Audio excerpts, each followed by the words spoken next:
Doctor Rolón, ¿cómo le va? ¿Cómo está? Buen día. ¿Qué tal? Gracias por la invitación. Un saludo a usted, a la audiencia. Hoy es el día de lucha contra... hoy es, ¿verdad? Hoy... Sí, el 4 de febrero, a partir del año 2000, la Organización Mundial de la Salud, el Centro de Investigación del Cáncer y la Unión Internacional de Lucha contra el Cáncer se pusieron de acuerdo para designar el 4 de febrero como un día en donde se recuerda la lucha contra el cáncer y sobre todo se lleva adelante una concienciación en todos los niveles, gubernamentales, no gubernamentales, de manera a luchar contra esta enfermedad desde el punto de vista de la prevención y el diagnóstico precoz, que es lo más importante y es lo que cambia el pronóstico de la enfermedad. Claro, pero antes de entrar en ese detalle, doctor, esta es una enfermedad que cuando te toma... Es devastadora. Sí, es muy cruel, muy... Solamente Con la primera información ya te desbasta. ¿Verdad? Sí, es una enfermedad catastrófica, porque afecta al paciente en primer lugar, que en ese momento en que se entera que tiene cáncer, su vida gira 180 grados sin saber qué hacer, y en ese momento la familia y los seres queridos juegan un rol demasiado importante como contención para que él pueda mantener cierto equilibrio, que es muy difícil desde el momento en que te enterás. Y a partir de ahí nosotros como componente científico, digamos, somos un complemento más dentro de lo que es el mundo del paciente, que realmente sufre un cambio en su vida que es gigantesco, desde el punto de vista social, desde el punto de vista económico, y desde todo punto de vista, porque realmente cuando uno se entera de que tiene cáncer, uno asocia directamente a la muerte. Sí. Y hay muchos cánceres que se curan. Hoy por hoy sí. Hoy por hoy sí, los porcentajes de sobrevida a 5 o 10 años aumentaron. Y eso tiene mucho que ver con ciertos factores determinantes que son prácticamente hábitos que uno puede mejorar, como por ejemplo la buena alimentación, hacer ejercicios 4 o 5 veces a la semana, bajar de peso, dejar de fumar, dejar de tomar en exceso. Es decir, hay una serie de factores determinantes que si nosotros corregimos podemos disminuir hasta un 30 o un 40% de la aparición de ciertos tipos de cáncer. Vamos a hacer una escala, doctor. ¿Cuáles son los cánceres que son más prevalentes, digamos? En la mujer, el cáncer de cuello uterino y el cáncer de mama, y en el varón, el cáncer de pulmón y el cáncer de próstata. Y transversalmente en los dos sexos, el cáncer de colon. Uterino, mama y... Uterino, mama, pulmón, próstata, y en los dos, el colon. ¿Y el de mama es el que se puede superar? En realidad, cuando hablamos de cáncer, lo más importante es el diagnóstico precoz. El cáncer, están los cánceres que se pueden evitar. Por ejemplo, los que dependen de la aparición de virus, el famoso papiloma humano. Si vos llevas una vida ordenada y no tenés una infección de transmisión sexual, puedes evitar. El relacionado con el virus de la hepatitis B y el de la hepatitis C. También la exposición al sol. Entre las 10 y las 4 uno se expone frecuentemente y esos efectos de los rayos también te puede provocar cáncer de piel. Entonces, la gente muchas veces acá vos te vas por el parque y ves que a las 12 del mediodía está caminando o tomando sol entre la 1 y las 3. También se pueden evitar evitando la exposición a ciertos productos químicos. Perdón, doctor, por eso que de repente dice, ¿cómo es lo que le toma el cáncer a la gente? Y la gente facilita eso entonces. Si se va... El cáncer de piel. Claro, esos son los factores determinantes que depende de la conducta de uno para que vos disminuyas el riesgo de padecer un cáncer. Es decir, si yo sé muy bien que exponiéndome al sol entre las 10 y las 4 puedo llegar a desarrollar un cáncer de piel, no lo tengo que hacer. Bueno, pero está bien, en ese caso, cáncer de piel, por ejemplo, que vos sabés que no haces eso y te podés tener la tranquilidad de que probablemente no te tome cáncer de piel. Pero vayamos al ejemplo más emblemático, el tabaco. Vos sabés muy bien que tenés grandes chances de hacer cáncer de pulmón si sos un fumador. Correcto. Entonces, te expones a eso. Te expones y el otro tipo de cáncer, por ejemplo, cáncer de colon... Bueno, por eso, están los cánceres que se pueden evitar y los cánceres que deberían diagnosticarse precozmente y que dependen de ciertos factores genéticos. Para que puedas convivir y claro. ¿verdad? Por ejemplo, el cáncer de mama uno no puede evitar en la mujer. Lo que hay que hacer es diagnosticar. ¿Próstata, doctor? ¿Próstata? El de próstata lo que hay que hacer es diagnosticar precozmente. Y como uno... A veces no tiene una raíz así... Una mala alimentación de repente. Tiene componentes genéticos y hay otros factores. Pero se cura. Se cura. Por eso es importante diagnosticar precozmente. Y ese diagnóstico precoz, ¿qué implica? Y un grado de conciencia de la gente. Es decir, yo, Julio Rolón, me conozco física y emocionalmente y cuando encuentro algo distinto, ya sea físico o emocional, tengo que consultar. Porque siempre ponemos el ejemplo más clásico. Si yo tengo un lunar que de repente empezó a cambiar de forma, empezó a liberar cierto líquido, la superficie a agrandarse. Eso puede ser un cáncer de piel. Entonces, eso tiene que motivar la consulta. O una persona, o un varón de 45, 50 años, que de repente empieza a sentir que para orinar necesita hacer un esfuerzo más de lo habitual, o después de haber orinado tiene sensación de seguir queriendo orinar, ¿no? Entonces, en ese caso uno tiene que consultar, porque eso puede ser el crecimiento de una próstata. O el cáncer de colon, por ejemplo. Si vos tuviste un ritmo defecatorio normal y a los 45, 50 resulta ser que te cuesta hacer popó, para utilizar el término pediátrico, entonces tenés que consultar, porque puede ser que esté creciendo ahí adentro un cáncer que esté obstruyendo la luz e impidiendo el progreso de la materia fecal. Es decir, uno tiene que conocerse y animarse a consultar. Claro, es ahí lo más está, o sea, difícil. aparte, uno puede sentir algunas situaciones, pero para poder sacarse la duda, tiene que consultar sí o sí. Ese es el no problema consultar, más no... Claro, hay que ¿cómo vas a ver? O animarse. sea que poniendo en la balanza, siempre va a ser mucho más positivo y ganancioso ir a consultar. Totalmente. ¿no? Dejar el orgullo de lado, ese Claro. famoso machismo que tenemos, Sí. el tema de la próstata, Sí. que los varones no queremos que se nos palpe, ¿verdad? Y el famoso tacto. Vamos a hablar claro y directo, que no queremos que se nos meta el dedo ahí y pensamos que se nos va a burlar la gente. No, la ganancia de eso puede ser muchísimo, inmensamente Totalmente. mayor, ¿verdad? Y eso ocurre, o sea, hay gente que no se va por eso. Por eso es la mayoría, doctor. Sí, no, de hecho nosotros Increíble. estamos viendo en general, aún así, un aumento de la consulta. Por ejemplo, en el Instituto Nacional del Cáncer en 3 años tuvimos un aumento del 30% de la población que consulta. ¿Entre los cuántos años hay que hacerse la prueba de la próstata? Y a partir de los 40 uno ya tiene que estar vigilante de sí 40. mismo. Y si tiene, creo que si hay una cuestión Claro, si hay hereditaria... antecedentes en la familia, antecedentes uno con debería consultar con el más médico. razón. Claro, y ahí se le formulan todas las preguntas que uno tiene con relación a cualquier tipo de cáncer si es que hay en la familia. Si se puede decir, ¿cuál es el peor cáncer? Y hay una lista. Los cánceres más agresivos son el de pulmón, de páncreas. Sufre mucho el... Y se sufre mucho, o sea, a ver, uno lo que ve es que realmente sufre el paciente muchísimo y la familia, o sea, todo su entorno sufre, pero el paciente fundamentalmente en ese periodo ya de cuidados paliativos entra en una etapa en donde ni siquiera a veces los recursos médicos son suficientes y verle irse a un ser humano es lo más triste y doloroso que hay, porque tenés esa sensación de impotencia, no sabes qué hacer y los pacientes con cáncer de pulmón manifiestan que en esa etapa de cuidados paliativos, donde todavía uno puede conversar con ellos, que la dificultad respiratoria es gigantesca, hacen medio paso y da la sensación de que se van ahí mismo, ¿verdad? Entonces, evidentemente el cáncer genera un trastorno individual y familiar social. De huesos dicen que es bastante doloroso también. Sí, en general, casi en todos los pacientes con cáncer, el dolor es una característica común a todos. Y particularmente aquellos cánceres que no tienen curación, que entran en la etapa de paliativos, ahí sufren mucho más dolor. Y por eso, en esta campaña que estamos haciendo, insistimos mucho en la desmitificación del cáncer. ¿Y qué es eso? Es hablar entre los muchachos. Porque tenemos casos, por ejemplo, entre ronda de tragos, que uno de los muchachos confesó que le costaba orinar y uno de los perros, que era su amigo, era médico y le dice, andate al médico y resultó tener un cáncer de próstata. Entonces hay que desmitificar la palabra cáncer, hablar, no tener miedo y consultar. Fíjese, a ver si podemos mostrar esto mencionado. El 17 de noviembre dice que es Día Nacional de Lucha contra el Cáncer de Próstata. Y ser hombre también es cuidarse. Claro, Una vez por año no hace daño. totalmente. De lo que estamos hablando, El cáncer de próstata, cáncer de la próstata. palpación. Sí, digamos, los cánceres así emblemáticos para la lucha son el cáncer de mama en la mujer, en donde se insiste mucho en el autoexamen, que no reemplaza la consulta médica, pero sirve muchísimo. O sea, muchísimas mujeres tomaron la decisión de ir a consultar porque durante los años se palparon y detectaron ciertas formaciones que habitualmente no tienen, o sea, un nódulo, sino que el pezón libera algo. Y en el caso de los hombres, muchos preguntan, ¿nosotros podemos hacernos el autoexamen? Y no, porque no sirve absolutamente O de sea, que nada. estaba pensando en eso. Hay un humorista que tomó este tema, ¿verdad? Para un monólogo. Y de él dice, ¿verdad? ¿Pero por qué estamos en pleno siglo XXI y la tecnología y todo? Y vos entras a la ducha y le encontrás a tu mujer palpándose, tocándose por todos lados. Normal, normal. Ella se está buscando un nódulo. Pero guay si se va tu mujer y te encuentra en la cama y vos nunca te vas a creer que te está buscando una próstata ahí. Ahora, No, lo que doctor, pasa- doctor, el aumento... O sea, que eso es cierto. ¿Verdad?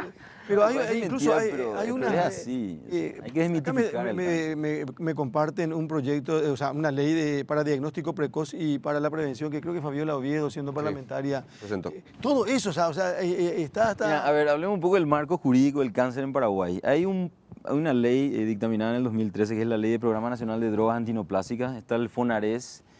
está ahora en pleno proceso de estudio una ley del Programa Nacional de Lucha contra el Cáncer. Es decir, el marco jurídico está ahí flotando por todas partes.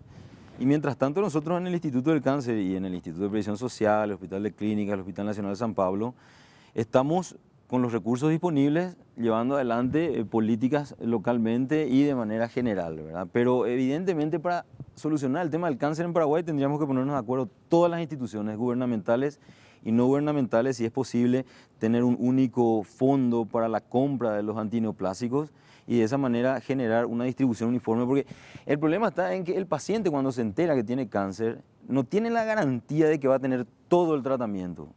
¿Qué significa eso? Que si bien nosotros invertimos, en 3 años pasamos a invertir $1 millón a 8.5 millones de dólares y sigue siendo insuficiente, el paciente viene y no sabe si dentro de 21 días o 15 días para su siguiente ciclo va a tener el medicamento. ¿Por qué? Porque los medicamentos se van utilizando.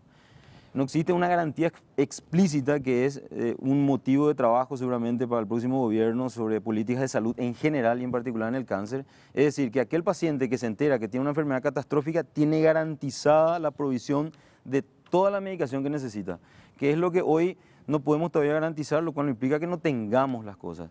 Entonces, el siguiente gobierno tiene el compromiso, por un lado, de analizar las fortalezas y debilidades del sistema de salud pública y corregirla inmediatamente, y en particular en el cáncer, inmediatamente poner en funcionamiento todo el ordenamiento jurídico que existe, ¿verdad? Porque si no vamos a continuar lo mismo. Doctor, Yo tengo el aumento, perdón, Víctor, el aumento del 30% de las consultas implica también automáticamente el aumento de los casos de cáncer en un 30% también. No, implica que a raíz de un fuerte trabajo de promoción y prevención y diagnóstico precoz y visualización por parte de los pacientes de los servicios que hay, y voy a un ejemplo.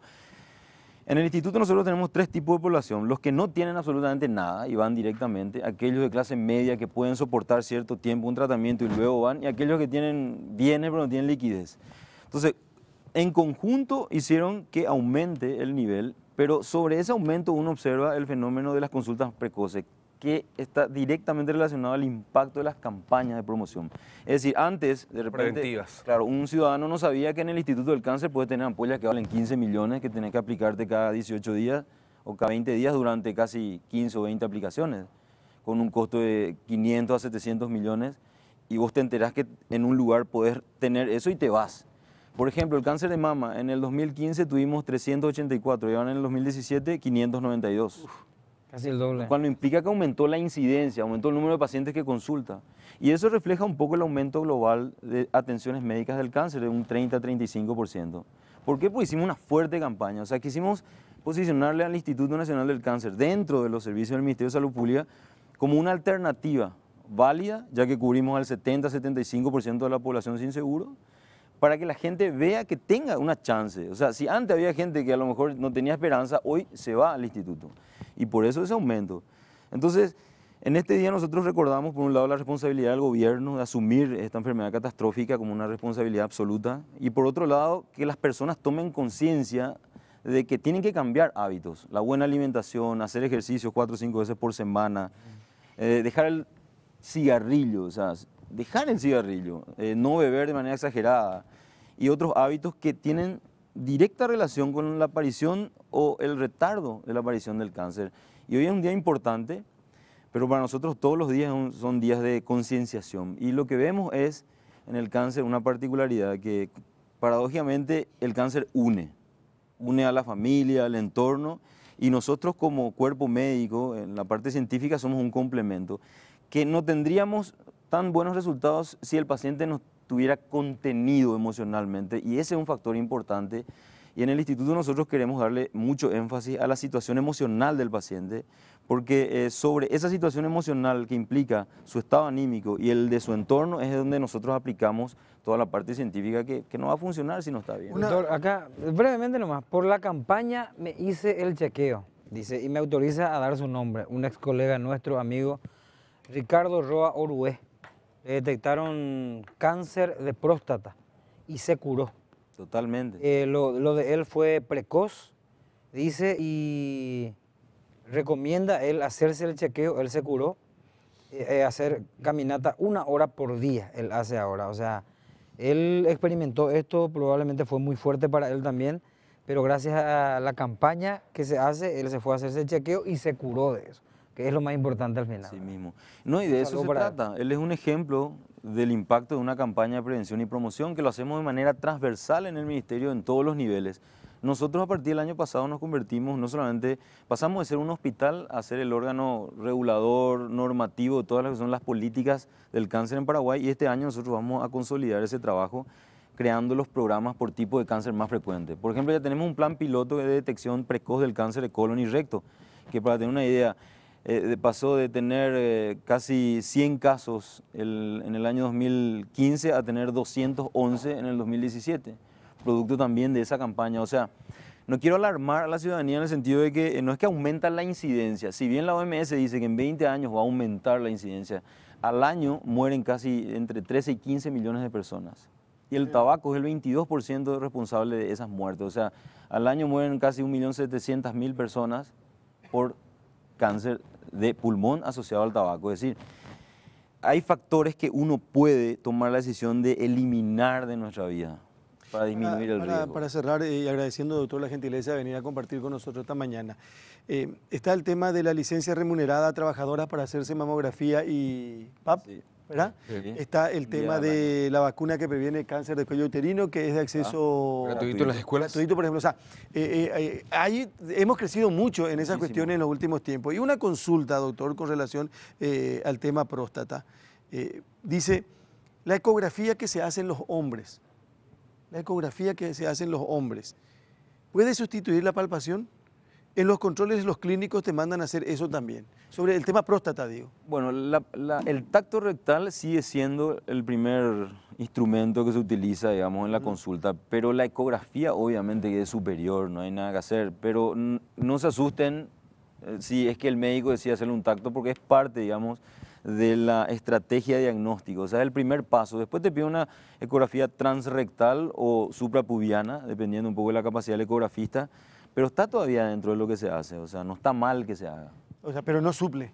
No, categóricamente. Lo que pasa es que hoy la medicina y la tecnología van de la mano, entonces evidentemente si hay un estudio que te pone en evidencia a la próstata con una dimensión tridimensional, obviamente vas a elegir eso.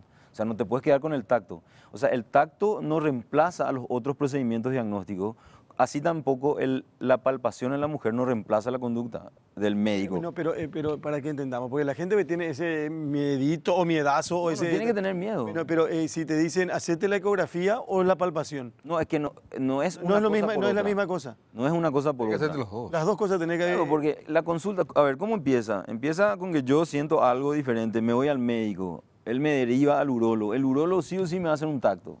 Sí o sí. Porque la experiencia que tiene el urólogo palpando el tacto puede hacer cambiar una conducta. Y vamos a un ejemplo concreto. Si el urólogo le hace el tacto y no palpa una próstata, entonces no le pide una ecografía. Pero si le palpa, si le palpa, le va a pedir una ecografía. Doctor. Diana Peloso dice, felicitaciones al doctor Rolón por su excelente labor al frente del INCAN. Me asombro ver cómo recorre los pasillos atendiendo a los pacientes. Los pacientes del INCAN son privilegiados.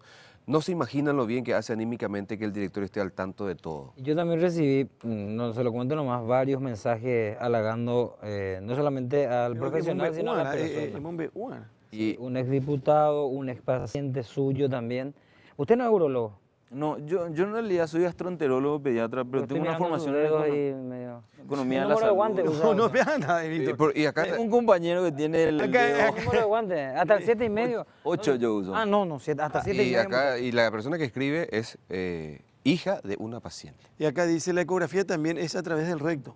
Es transrectal. Sí, puede ser transrectal. Así que ya está. Y no el dedito.